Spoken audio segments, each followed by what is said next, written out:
Hey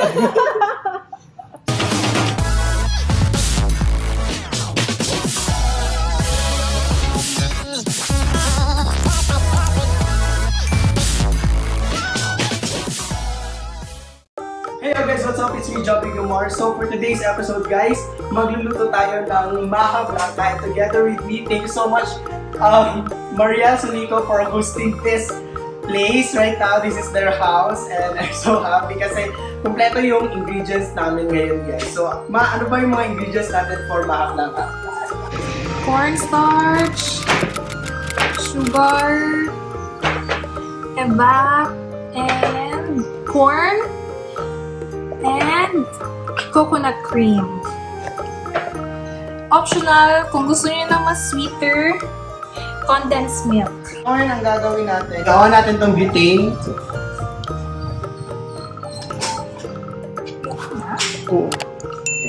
Mas painitin natin to. Mas kapag mainit na siya, saka natin ilagay yung coconut. So i-dissolve muna natin ang corn. Sige, pwede.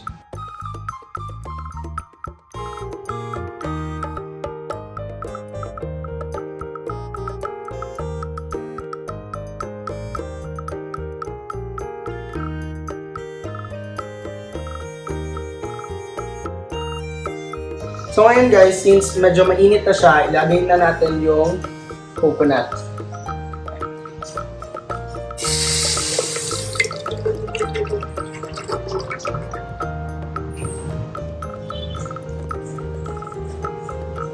So ngayon guys, hintayin natin mag-boil yung coconut dito sa pot.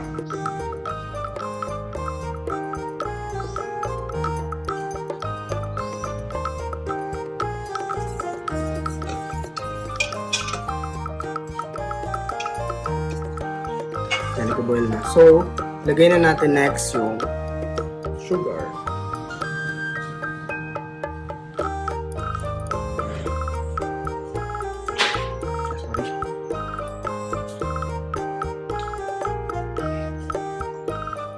So, mix natin hanggang matunaw yung sugar.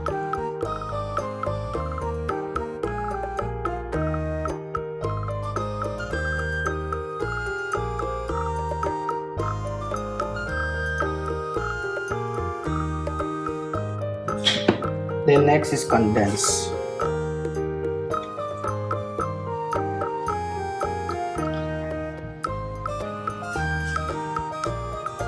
Okay.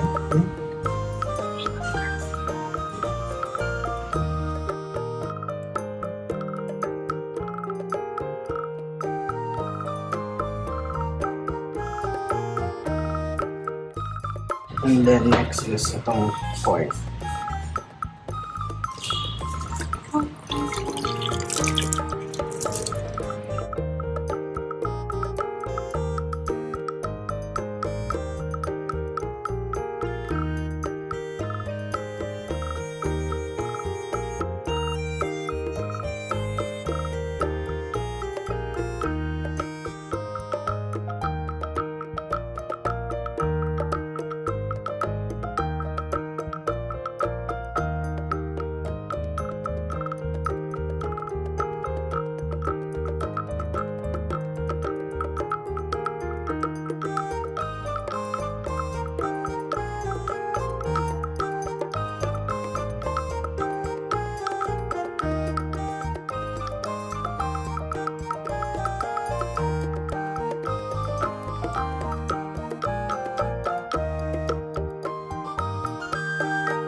So ngayon guys, magta-taste test na kami. So, good luck to us.